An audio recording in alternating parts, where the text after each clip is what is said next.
welcome back to Bourbon Barrel Talk. I'm your host, Scott Minton, and today we're back in the Brock Bourbon Bar, and we are drinking some Driftless Glen. Why did I say Gwen? No, listen, so it's funny. I know why I did this, because I literally was just thinking about Spider-Man and Gwen Stacy and all that stuff, but Driftless Glen. Come up with a better story. like Gwen Stefani, right? I do like Gwen Stefani. I do Holler like back girl. Holler back, girl. I ain't no holla back girl.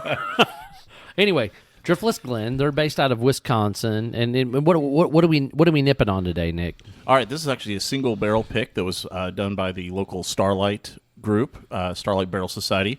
This was released, I believe, sometime in the, if I remember right, somewhere around 2021, 2022, somewhere time frame. It is 111 proof. It is aged for 55 months, or that translates to about 4.5 years or so. Okay. 4 years, 7 months. Yep. And so 4 years. Has it got a mash bill or anything like that? Any of that? Does not have a mash bill listed. I'm going to try to look it up. Where's it distilled at? Is it distilled by Driftless Glen? Okay. Yep. It is. I know they had MGP very, very early on, but I thought that they had already transferred over to their own juice. Yep. This is their own juice. So it's barreled, bottled, distilled, all by the same group in the same. I think it's Baraboo, Wisconsin. Baraboo. That is Baraboo. The Baraboo. Is that kind of like caribou, but Baraboo?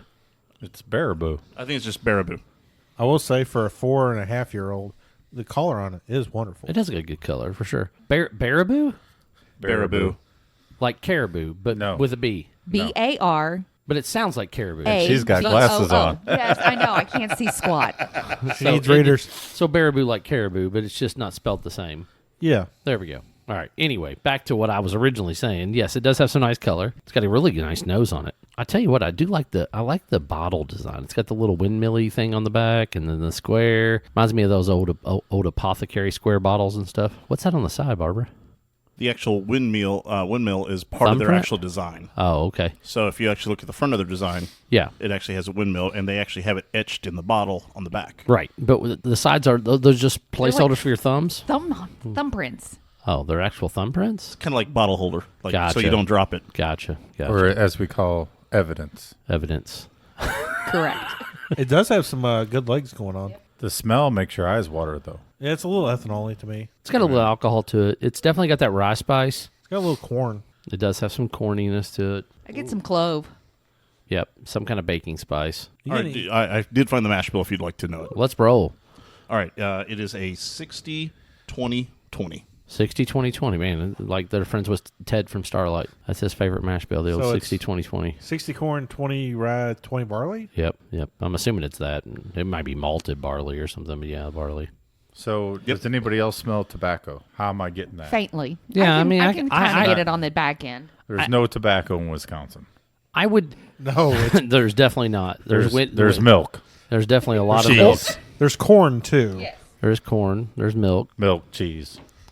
I don't know that I would put it on tobacco directly, but I get where you're coming from with that earthier like nose. I could definitely see an earthier nose.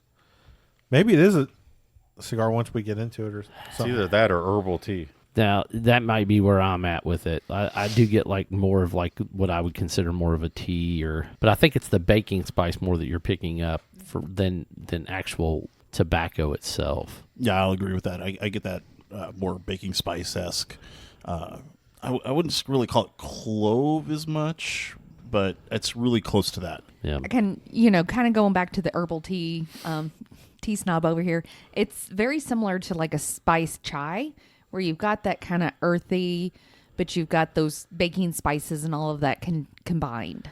Would you say the proof was on this? 111. Okay. 111. I'm guessing you took a pull. Isn't that Yeah. the road? Isn't that the road on the way out to the boat? 111. Yes. See? It's definitely, to me, on the first pull, it's streaking to proof. It hits hard in that back end. It's warm on that on the first pull. It does taste a little warm. Oh. It's got.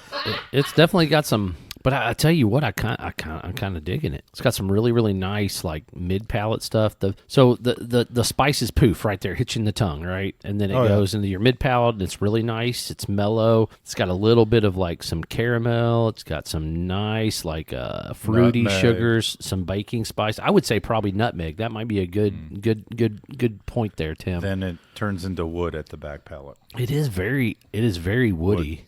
Oh yeah, For being a 4.5 It's like year a old, but I cedar- wonder if it's like a char level 4 or 5 or something. With the color it is, I would say it has to be. and I would say it'd be almost a light mahogany style Yep. color. Yep. Yeah. I'm still getting some young like corniness to it too, like almost like that sweet, like almost like a corn pudding type. Yeah. I could see Okay, that. I can see In where that- you're coming in that from. kind of mid palate, like Yeah. it's just kind of just yeah, like right really there, sweet. this- Yep. right in the middle. Front to mid, like it's like not quite to the mid, but right there in that. So the front is hard and the back is woody. The mid part is very enjoyable. I think that's what we're agreeing on. Oh yeah. I mean, That's what she said.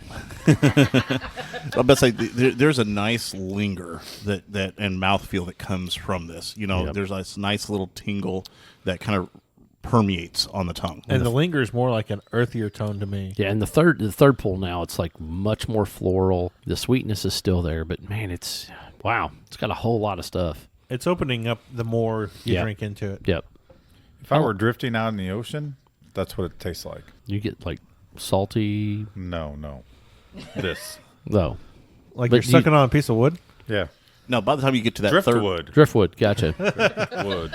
well, I'm about to say by the time you get to your third pull, you don't get that hit of heat as No, much You anymore. know, the heat's gone for Yep. the most part, but it's man, I don't know. It's so crazy. Like the corn pudding now is kind of a little bit dissipating, and then the extra sweetness is kind of like going away. It's more now just earthy and floral, and I'm gonna- going I'll- for a fourth pull. I'm gonna.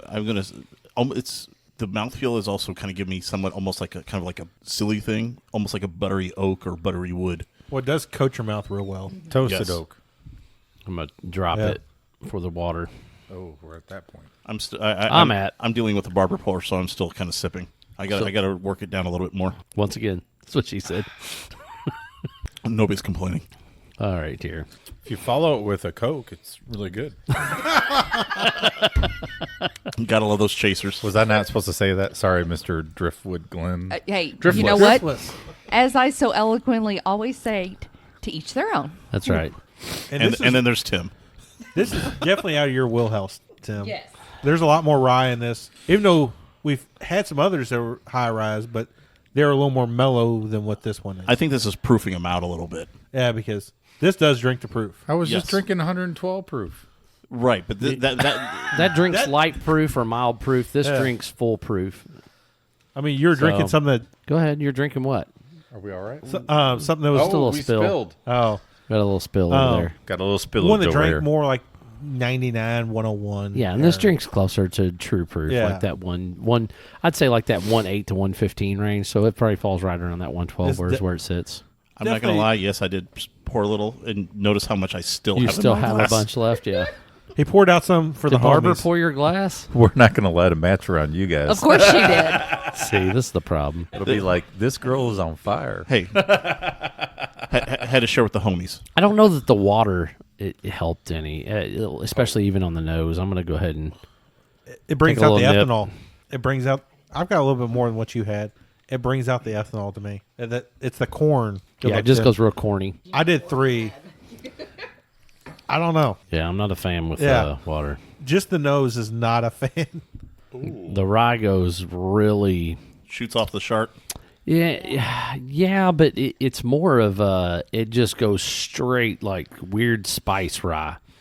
It was like a It's a science project. I'd say it's amalgamation of floral Chemistry. and baking spice coming together, and it's Yeah. not coming together really good. Yeah, no, And I it would punches agree. Not you at all. right back there on the uvula. Yeah. Oh, yeah.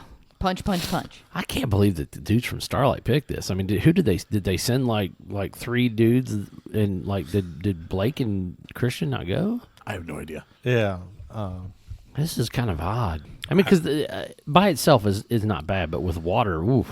Yeah, if you're a typical drinker where you like it chilled or on the rocks or something, I'm sorry, but this is You not better the go one. heavy water or Heavy, something. yeah. Like, get it to like Absolutely. 80 proof or something. you might need a chaser. Coke, preferably. Obviously, we've heard that worked. Yeah. Ice Of the cold cola. Coca-Cola. You know, this used to have cocaine in it. Yeah. That's why they call it Coca-Cola. That is somewhat true. But it's Somewhat. so after adding water, the burn on I don't think it actually had cocaine. I think it had actual the actual medicinal part of the plant. I don't think it was actual coke, was it? I mean, they Wasn't used it- to have morphine Wasn't in the that actual shit. coke plant like that was ground up, but it wasn't the actual like. coca leaves. Like The white I think had- they took it the had- leaves. I don't think they actually like made cocaine and then threw it in there. I think they took like. No. It had the white lightning snorted off a hooker's ass. Cocaine. Well, Sorry. I guess Tim would know better than anybody else here. He drinks more of it than I anybody mean, else. they used to give put morphine in stuff, or just let you snort morphine. Yeah, no, 100%. So, Sorry. but it was my understanding that they used the same plant that they make cocaine from, Yeah. ground it up, but it wasn't the actual pure amount in order to go through there. So right, that Tim? was my understanding between Coca-Cola and the actual cocaine Okay, thing. So. am I the only one that's like after adding water, it just stays on the uvula and just burns? It's, Yeah, that, a it's little the bit. punching bag? Yeah, Yeah, that's absolutely, just like- 100%. What's a uvula? Is that you like a urethra? Yeah, Well, Punch you back in the I mean, back it- of your throat. they're totally different parts of your They- body, but yeah, I mean, you they can. both have liquid go past them. That's true. This is biology goodness. now. All That right. is nasty with water. let's just be honest. Yeah, it's not very good. All right, let's rate this one. This is 1 not to going to 10. be. This is not going to be a good one. I'm gonna give it about a 4.7. I'm giving it a 4. 4? And with water, a 0. Wow. I honestly give it, I think Sorry. about a 5.5, 6 neat. Yeah. But with water, yeah, it's probably about a 1 or 2 with water. Yeah, I just did the blended ratio. I did 4.7. That's just overall because I'm- with I'm water with it's Nick. really bad.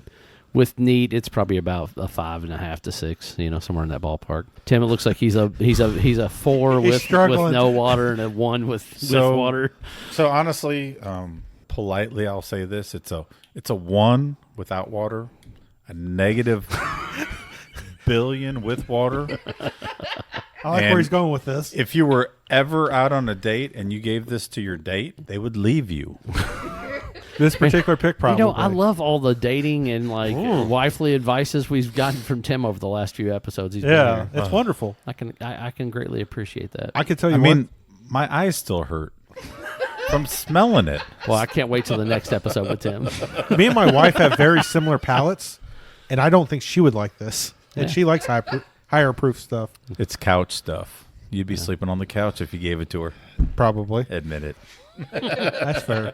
Well, that's our review of Driftless Glen single barrel pick on Bourbon Barrel Talk. If you want to find us, you can find us on Facebook, Instagram, or the X. You can email us any questions at bourbonbarreltalk@gmail.com. Make sure you hit the subscribe button so that way you get your episodes as soon as possible, whether it's through Facebook. Whether it's through you could listen on Facebook. You could just click on the link and it would take you to, I guess, iTunes at that point. iTunes, Yeah. Spotify, wherever we post it. Who gives a shit? They need basically what you're saying is they need to stick to cheese and milk.